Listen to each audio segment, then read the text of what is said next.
Chitra, Social Talk.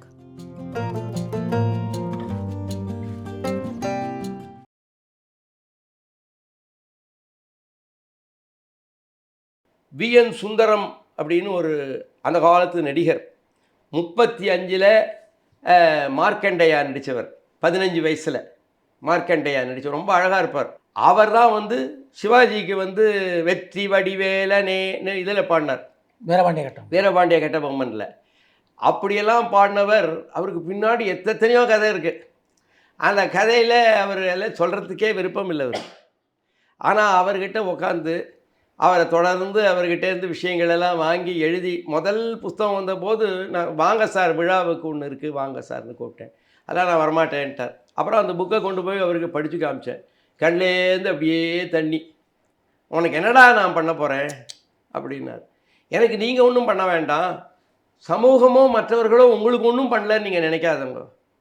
அவர் சார்பாக என்னால் முடிஞ்சது நான். ஜமுனா ராணி வந்து விழாவுக்கு வந்திருந்தாங்க. சொன்னாங்க, நீங்கள் என்னை வந்து பார்த்தபோது ஏதோ சாதாரணமாக ஏதோ ஒரு நாள் ஏதோ எழுதுறீங்கன்னு நினச்சேன், இவ்வளோ பெரிய விழாவாகும்னு நான் நினைக்கவே இல்லை அப்படின்னாங்க. அந்த விழாவில் ஒரு TMS விழாவை பற்றி சொன்னேன். அதுக்கு பின்னாடி ஒரு சூட்சுமம் ஒன்று சொன்னேன். என்னுடைய பதிப்பாளர் மெய்யப்பன் அவர் என்ன சொன்னார், இந்த ABM சேரிட்டிஸில் வருஷத்துக்கு இத்தனை நாட்களுக்கு நாங்கள் இலவசமாக அந்த ஹாலை கொடுக்கணும் அப்படின்னு அவங்களுக்கு ஒரு ஷரத்து இருக்குது. இலவசம் அப்படின்னா ஒன்றுமே இல்லாமல் இல்லை. அது 6000 ரூபா 7000 ரூபா 8000 ரூபா அது இதுக்கு துடைக்கிறதுக்கு போகிறதுக்கு லைட்டுக்கு போட்டதுக்கு எல்லாம் வாங்கிப்பாங்க. மற்றபடி வாங்கினா அவங்க 75,000 ரூபா வாங்குவாங்க, 1 லட்சம் வாங்குவாங்க. அப்படி இருக்குது. ஒரு சின்ன தொகை மெயின்டெனன்ஸ் தொகைக்கு மட்டும் வாங்கிட்டு இருக்குது. நீ போய் நம்ம விழாவை அங்கே வச்சுக்கலான்னு கேளு அப்படின்னாரு எங்கள் பதிப்பாளர். எனக்கு வந்து இதெல்லாம் விழாவே எனக்கு பெருசாக இது கிடையாது. ஏன்னா நான் எழுதினதே வந்து இமயமலையை வந்து ஒரு இதை கயிறை கட்டி இழுக்கிற மாதிரி நான் பண்ணது. சரி சொல்கிறார் பெரியவர்னு சொல்லிட்டு போனேன். நத்திங் டூயிங்னு நோன்னு சொல்லிட்டு அனுப்பிச்சிட்டாங்க. வேணாம் அதெல்லாம் கொடுக்க முடியாது அப்படின்னு சொல்லி அனுப்பிச்சிட்டாங்க.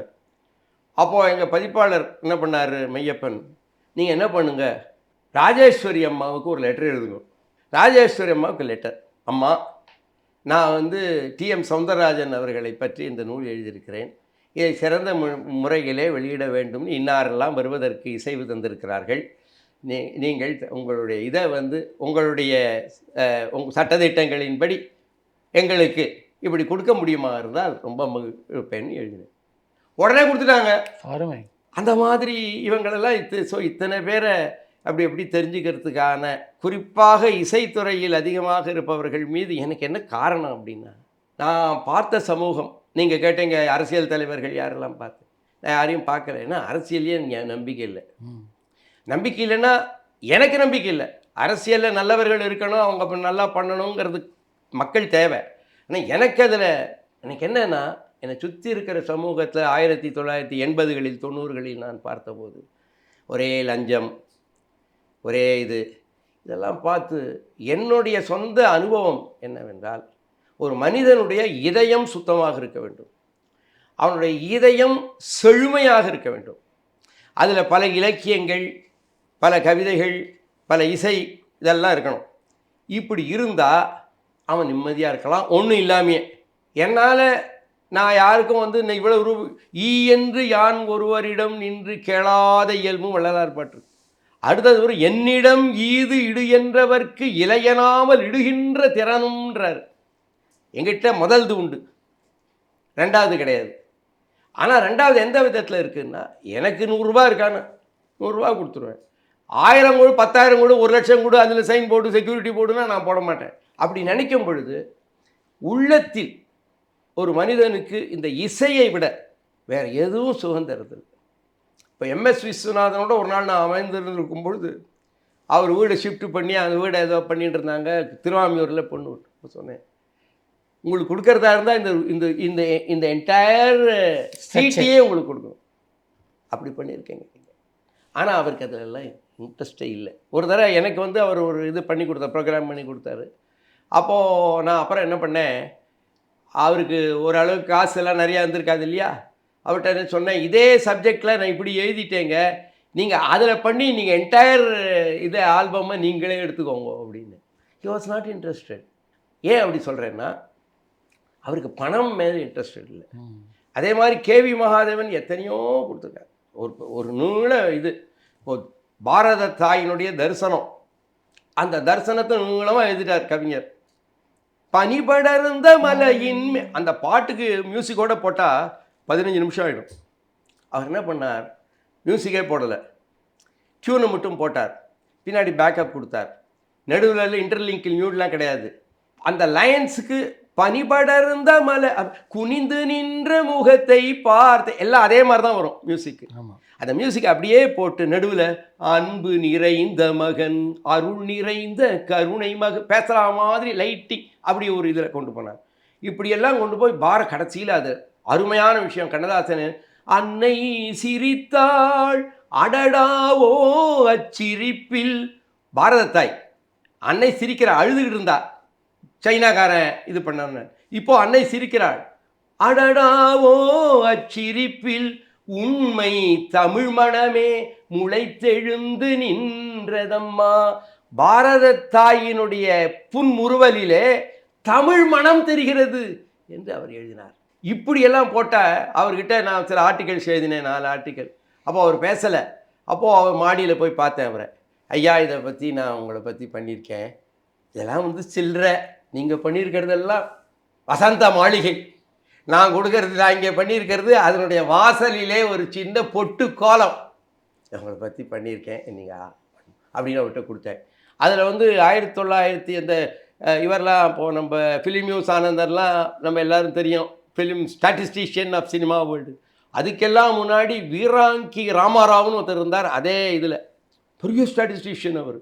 அப்படிப்பட்டவர் அந்த மாதிரியான அவருடைய ஒரு புஸ்தகத்தில் சின்ன வயசில் இருக்கக்கூடிய ஒரு மகாதேவன் படம் அதில் போட்டிருந்தேன். அதுலேருந்து எடுத்து அதை பார்த்தோன்னே அவருக்கு அந்த ரெக்கக்னிஷன் வந்தது. அப்புறம் சொல்லிவிட்டு சொன்னேன், இதெல்லாம் நீங்கள் எனக்கு ஆசீர்வாதம் பண்ணணும், உங்களை சரியாக நான் புரிஞ்சுட்டு உங்களோட இசையெல்லாம் நல்லா புரிஞ்சுக்கணுங்கிறதுக்குன்னு சொல்லிவிட்டு அதை அவர் சைடில் வச்சுட்டு அவர் காலடியில் நமஸ்காரம் பண்ணேன். 2 கரங்களையும் தூக்கி ஆசீர்வாதம் செஞ்சார்.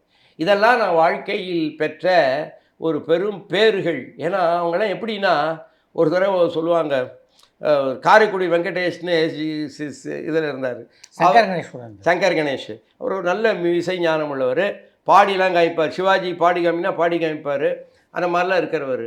அவர் காரைக்குடி வெங்கடேஷுங்கிற பேரில் பாடல்கள் எழுதிட்டு இருந்தார். அவருக்கு ஏதாவது சும்மா இந்த பாடல் தான் கொடுப்பாங்க, கேபரேட் பாடல் மாதிரி கொடுத்துருவாங்க, பாவம் ஏதோ எழுதுவார். அப்போது ஒரு தடவை காலையில் 9 மணிக்கு ஸ்டூடியோவில் அப்படி வந்துருக்காரு. போகும்போது திடீர்னு அந்த ஸ்டூடியோவில் போய் அந்த கண்ட்ரோல் ரூமில் திறந்து பார்த்தா இப்படி உட்காந்துருக்காரு மாமா. இவர் பார்த்து, மாமா நீங்கள் என்னை கவனிக்கவே மாட்டேன்றீங்களே அப்படின்னு சொல்லியிருக்கான். அதான் பாட்டில் வாய்ப்பு வேணுமா அவருக்கு போகணுமா அவருக்கு. அவர் சொல்லியிருக்காரு, ஏண்டா அப்படி சொல்கிற அப்படின்னு. பையில் ஒரு 25, 30, 100 ரூபி நோட்ஸ் இருந்திருக்கு. அதெல்லாம் அப்படியே வச்சுட்டு எடுத்துக்கோடா, அப்படி ஒரு மைண்டு இருக்குது. அப்படி சொல்லிட்டு இவன், இல்லை அது இல்லை மாமா, பணம் நீங்கள் வச்சுக்கோங்க, நான் எனக்கு வாய்ப்பு கொடுங்க பாடல் எழுது. ஏன்டா வரவெல்லாம் நாயுடு ரெட்டின்னு வந்துட்டுருக்கான், தெலுங்கு படமாக இருக்குது, எப்படின்னா அவனுக்கு வாய்ப்பு கொடுக்குறது அப்படி சொல்லியிருக்காருன்னு அவர் சொன்னார் என்கிட்ட. அதுபோல் அவங்களெலாம் அவங்கள்ட்ட ஒரு ஃபுல்னஸ் ஒன்று இருந்தது. அதை நான் விஸ்வநாதன்ட்ட இப்போ கூட ஒரு திருச்சி லோகநாதனை பற்றி எழுதும்போது நான் இவர் மகராஜன்ட்டு திருப்பி ஆரம்பித்தேன். நான் இப்போ எழுதிட்டேன், திருப்பி தான் நான் பண்ணிகிட்ருப்பேன், இன்னும் என்ன சேர்க்கலாம் இதில், இன்னும் என்ன சேர்க்கலான்னு. அப்போது சொன்னேன், இந்த பாட்டு மெல்லிசை தனக்கவன் நாதன், இந்த மேதினி புகழ் விஸ்வநாதன், கல்லையும் கரைத்திடும் கீதன், அவன் கலைமகள் அனுப்பிய தூதன், தமிழின் சுவை அதனை இந்த புவியின் திசை அனைத்தும் 7 சுரங்களில் உரைத்தான், தமிழ் இதயங்கள் அனைத்தையும் கரைத்தான் அப்படிங்கிற மாதிரி ஒரு 8 பாட்டு. அதை கேட்டோன்னே அவர் மகராஜன் சொன்னார், ஐயா 1 மணி நேரமாக நம்ம பேசிகிட்டு இருக்கிறது எல்லாம் ஒன்றுமில்லாமல் பண்ணி இந்த பாட்டை சொல்லிட்டே இல்லையா. அப்படிலாம் சொல்லாதீங்க, பாட்டு எம்எஸ்சியை பற்றி அழகாக உங்கள் அப்பாவை பற்றி தான் நீங்கள் சொன்னீங்க, அதெல்லாமும் பெரிய விஷயங்கள் தான் அப்படின்னு நான் சொன்னேன். அதுபோல் இவர்களுடைய பெருமை. இப்போ இவரை பற்றியே டிஎம் சௌந்தரராஜனை பற்றி டிஎம்எஸ் ஒரு பண்பாட்டு சரித்திரம்னு எழுதினேன். அந்த இடத்துல ஒரு பாடலும் அவருக்காக ப்ரெசென்ட் பண்ணேன். பாடகன் ஏழிசை பாடகன் செந்தமிழ் இனிமை விளங்கிடவே பாட வந்த மகராஜன் சௌந்தரராஜன் சௌந்தரராஜன் சொல்லும்போது சொன்னார். லாஸ்ட் பர்த்டேல அவர்கிட்ட பாடி காமிச்சேன். சித்தர்கள் எல்லாம் சொல்ற மாதிரி சொல்லியிருக்கீங்க ஐயா, சித்தர்கள் சொல்ற மாதிரி இருக்கு அப்படின்னாரு. அது நடுவில் தென்மதுரை வீதியிலே நடந்த தென்றல், வைகையிலே முகம் பார்க்க வந்த திங்கள், தேமதுர தமிழோசை முழங்கும் சங்கம், தேவார திருப்பாட்டின் அந்தரங்கம் என தேனமுதாய் தமிழுலகை வலம் வந்தான், தேவதேவன் முருகனவன் பலம் தந்தான். இப்படி சொல்லிட்டு அவர் எப்போதும் இப்போ யோசனை பண்ணி பார்க்குறேன், அந்த குரலினுடைய மேக்னட்டிசம் ரொம்ப அதிகமாக சிந்தனை பண்ணுறேன். அவர் அப்போ சொல்லுவார், ஆனால் தானே தன் பெருமையை சொல்கிற மாதிரி இருக்கும்பொழுது நான் என்ன பண்ணேன், இந்த பாட்டிலையும் சரி புஸ்தகத்துலேயும் சரி என்ன பண்ணேன், இதெல்லாம் ஒரு பல மகான்களுடைய சேர்ந்து உங்களை உருவாக்கி இருக்கிறார்கள்ங்கிற மாதிரி கண்ணதாசன் பாடல்களின் சந்நிதிகள், மெல்லிசையின் மன்னர் தரும் உற்சவங்கள், மகாதேவ மெட்டுக்களின் கோபுரங்கள், ராமநாத ராகங்களின் அற்புதங்கள் என தமிழ் கோயில் பற்பலதான் கண்டு விட்டான், இவன் தமிழர்களின் நெஞ்சங்களை வென்று விட்டான், தமிழர்களின் நெஞ்சங்களை வென்று விட்டான். அதனால் நம்ம மொழி நமக்கு கிடைச்சிருக்கு. அந்த மொழியினுடைய சிறப்பு என்னென்னா, உயர்ந்த உன்னதமான உணர்வுகள் தான் அந்த மொழி. அந்த உயர்ந்த உன்னதமான அந்த உணர்வுகளை வார்த்தையிலே அமைத்து அதை உயர்ந்த இசையிலே அதை போட்டு அதை சிறந்த காற்று நம்மை அடிமை என்று விலகவில்லையே கடல் நீ அப்படி சொன்னா அப்படியே 2 கட்டல் அப்படியே மேலே பஞ்சமத்தில் போய் தொடும் பொழுது அந்த வாய்ஸ். அதனால தான் எம்எஸ்சி கிட்ட கேட்டேன் ஒரு தடவை. அப்போ சொல்லிட்டு தொண்டையை தடவி காட்டினார். அந்த தொண்டைக்காக, அந்த தொண்டையில் இருக்கக்கூடிய ஒரு மேஜிக், அது சாதாரண தொண்டை தான், வயசாக கூட அது அப்படியே போயிடும். ஆனால் அதற்குள்ளே நமக்கு வேண்டிய இந்த உணர்வுகள் எல்லாம் அதில் வந்திருக்கேன். அப்படி அதில் எப்படி அதில் கற்பூரத்தை கொளுத்தி அதில் இதெல்லாம் கொடுத்து அதை அப்படியே வச்சு இந்த மகனியர்கள் எல்லாம் அதை அப்படியே கொண்டு போய் வச்சுருக்காங்களே. எதுக்கு அப்படின்னா, டிஎம்எஸ் பெரியாள் நான் அவருக்கு ஒரு மடம் திறக்க போகிறேங்கிறதல்ல. அந்த விஷயத்தை நம்ம புரிந்து கொண்டு நம்முடைய வாழ்க்கை செழுமை அடைய வேண்டும். நான் சொல்லும்போது சொல்லுவார், ஐயா அவன் எனக்கு செய்யலை இவன் எனக்கு செய்யலைன்னு நீங்கள் அழுதுகிட்டே இருக்கிறதுக்காகவா நாம் பிறந்தோம்? இதெல்லாம் யாரோ கொடுத்தாங்கன்னு நினைக்கிறீங்களா? நீங்கள் இறைவன் கொடுத்துருக்கிறார் உங்களுக்கு, அவர் அருள் பொழிந்திருக்கிறார் உங்களுக்கு. அப்படி இருக்கும் பொழுது அந்த அருளை உங்களுக்கு வாழ்க்கை நல்லா இருக்குன்னு நினைக்கும் பொழுது அந்த அருளை நினைங்க ஐயா அப்படின்னு சொல்லுவேன் அவர்கிட்ட. சொல்லும்பொழுது நீங்கள் பேசுவதை கேட்டுக்கொண்டே இருக்கலாம் போல் இருக்குன்னா சொல்லுவாரே தவிர என்னடா அதில் சொல்ல வந்துட்டானேன்னு நினைக்க மாட்டார். அதுபோல் இவர்களுடைய நம்பிக்கை, இந்த புஸ்தகத்தை அவர் எழுதின புஸ்தகத்தை அவர்கிட்ட காமிக்கவே இல்லை. அப்போது ஒரு விழாவில் சொன்னேன், யாராவது ஒரு பெரியவர், இல்லை என்னை பற்றியே இருக்கட்டும் நம்ம பற்றியே இருக்கட்டும், நாம் யாராவது எழுதிட்டோன்னா ஏதாவது எழுதிட போகிறாங்க எதாமே அப்படி ஜாகிரதையாக போக மாட்டேன்னா. அவர் என்ன பார்க்கவே இல்லை புஸ்தகத்தை. நான் புஸ்தகத்தை பிரிண்ட் பண்ணிவிட்டு அதை சொன்னேன் ஒரு விழாவில், இந்த மாதிரி அவர் பார்க்காமையே என்னை அனுமதித்தார் அப்படின்னு. நாங்கள் 2 பேரும் திருச்சியில் ஒரு விழா போயிட்டு இருந்தோம் அந்த இடத்துக்கு, ஸ்காட்டர்ஸுக்கு. அப்போ போகும்போது சொன்னார், நீங்கள் அதையே கூறிக்கொண்டிருக்கிறீர்கள், உங்களிடம் பொறுப்பை விட்ட பிறகு தலையிட வேண்டாம் என்று விட்டுவிட்டேன். நிச்சயமாக நான் சொல்கிறேன், யாருமே அந்த மாதிரி தலையிடாமல் இருக்க மாட்டாங்க. எத்தனையோ பெரிய கலைஞர்கள். அவர் என்னை நம்பி விட்டுட்டார். அப்போது அந்த நம்பிக்கை கொடுக்கக்கூடிய அளவுக்கு அவர் இருந்தார். இந்த மாதிரி அவங்க கொடுத்த நம்பிக்கைகளை இப்போ கூட இப்போது எம்பி ஸ்ரீனிவாசனை பற்றி 100ஆண்டு விழாவை பற்றி நான் ஒரு ஆர்டிக்கல் எழுதினேன். அப்போது அவர் எனக்குள் திரும்பி எனக்கு ஆவிர்பவித்தது போல் தான் நான் நினச்சி தான் அவரோட ட்ராவல் பண்ணி, வானம் நமது தந்தை, பூமி நமது அன்னை, உலகம் நமது வீடு, உயிர்கள் நமது உறவு, இப்படி சின்ன நாள். ஸோ இவங்கள்லாம் உயர்ந்த எண்ணங்களை கொடுத்த இவர்களை நேரில் கண்டு நான் அனுபவித்தது பல பேர். சில பேர்த்துக்காக போவேன், ஏபி கோமலாட்ட இவர் அப்படி கொடுத்தாரு அந்த பாட்டில் தூக்கு தூக்கியில் ஜி ராமநாதன் கொடுத்தாரு. அவங்களுக்கு ஞாபகமே இருக்காது. அவள்லாம் ரொம்ப நல்லா சொல்லி கொடுத்தா, ரொம்ப நல்லவா, எல்லாரும் போயிட்டா, நான் மட்டும்தான் இருக்கேன். அவ்வளோதான் வருமே தவிர நமக்கு மோர் டீட்டெயில்ஸ் வராது. ஆனாலும் நமக்கு ஏதாவது ஒரு சில்லற ஒரு அரை நயா பைசா கிடைக்கிறதா ஒரு புது கருத்து அப்படின்னு நினச்சி இவர்கள் எல்லாம் பழகி மியூசிஷியன்ஸ் ஒரு தடவை எனக்கு வந்து அதிகமான இது இல்லாமல் போச்சு. நான் இப்போ பேப்பர்லாம் எழுதிக்கிட்டு இருக்கேன் இல்லையா, அப்போது ஒரு மியூசிக் கம்பெனியில் சில மியூசிக் ப்ரோக்ராம்ஸ் எல்லாம் பண்ணேன். அப்போது என்ன பண்ணேன், நான் இந்த சினிமா இசை தேடலில் பார்த்த சில திரை கலைஞர்கள் எல்லாம் வச்சு நான் பண்ணேன். அதெல்லாம் வந்து அவர்களுக்கும் ஒரு புது சம்பாத்தியமாக இருந்தது, எனக்கும் அது ஒரு சம்பாத்தியத்தை கொடுத்தது. அது மாதிரி மியூசிஷியன்ஸ் எல்லாம் இருக்காங்க பார்த்தீங்களா, பாண்டுரங்கன்னு ஒருத்தர் வந்து சித்தாரு, இந்த மாதிரி பல மியூசிஷியன்ஸை சேர்ந்து பழகி அவர்களோடவும் பழகக்கூடிய என்னுடைய இப்போ நான் பாட்டு சிஎம்எஸ் பாட்டு சொல்லும் பொழுது கூட இளையராஜாவுக்கெல்லாம் வாசித்த சுதாகர் ஃப்ளூட் வாசிச்சார், அவர் எனக்கு வந்து வாசிச்சுட்டு போனார். இப்படி ஒரு இசையில் இருக்கக்கூடிய மேன்மைகள்லாம் என்னென்னா உயர்ந்த எண்ணங்கள் தான் இதெல்லாம் முக்கியம். நீங்கள் இசையை கற்றுக்கிட்டீங்களா? கற்றுக்கிட்டேன். வீரேஷ் மாதிரின்னு ஒருத்தர், அவர் வந்து வயலினிஸ்ட்டு, சினிமாவில் 40 வருஷம் வாசிச்சிருக்காரு. அவர் எப்படின்னா அந்த மாதிரி சான்னு நம்ம ஹார்மோனியத்தில் தட்டினோன்னா அந்த சால வாய்ஸ் நிற்கிற வரைக்கும் நம்மளை விட மாட்டார். அப்போ தான் நிற்கும். அதில் வச்சு பண்ணி தான் ஒரு அளவுக்கு வாய்ஸ் வந்து அந்த இடத்துல நிற்கிறது.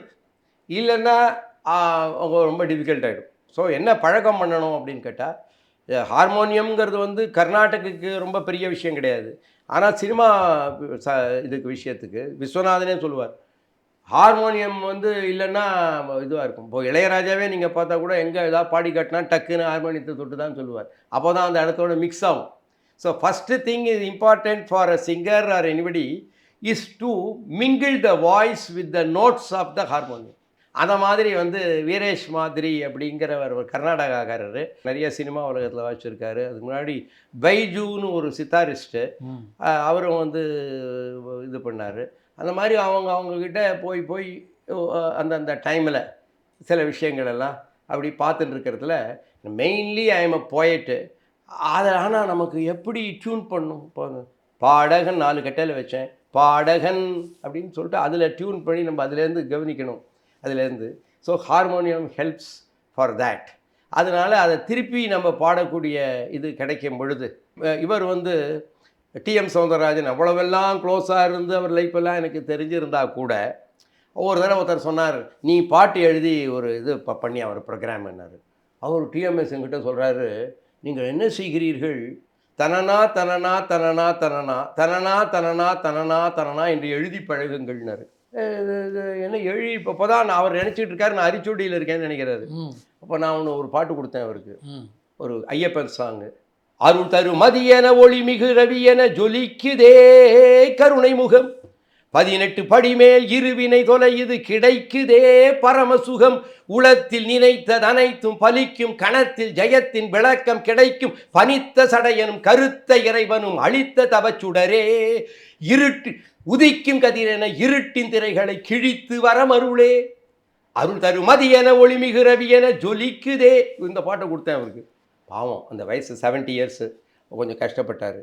அதை நான் அவருக்கு அப்படி சொல்லிட்டாருங்கிறதுக்காக அதை கொடுக்காம வேற ஒரு சாங் கொடுத்தேன்.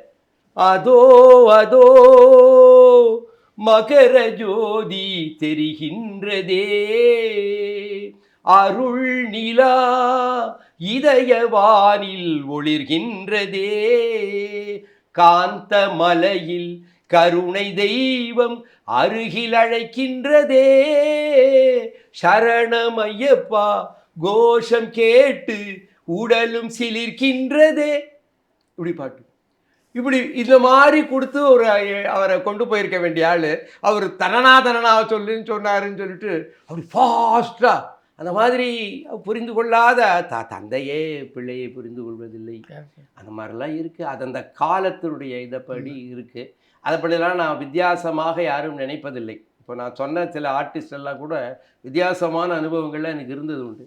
ஆனால் திருவள்ளுவர் என்ன சொல்கிறார் அப்படின்னா, நாம் மனம் இருக்கிறது நல்ல விஷயத்தை நினைக்கிறது தான்.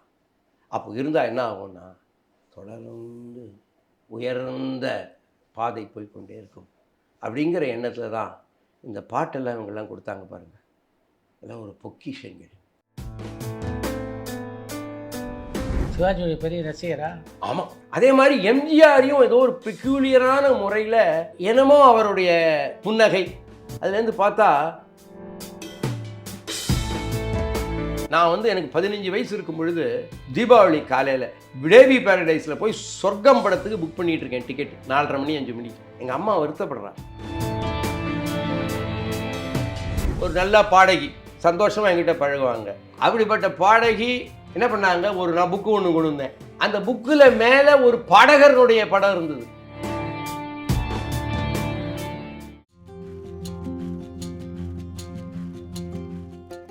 Chai with Chitra. Social talk.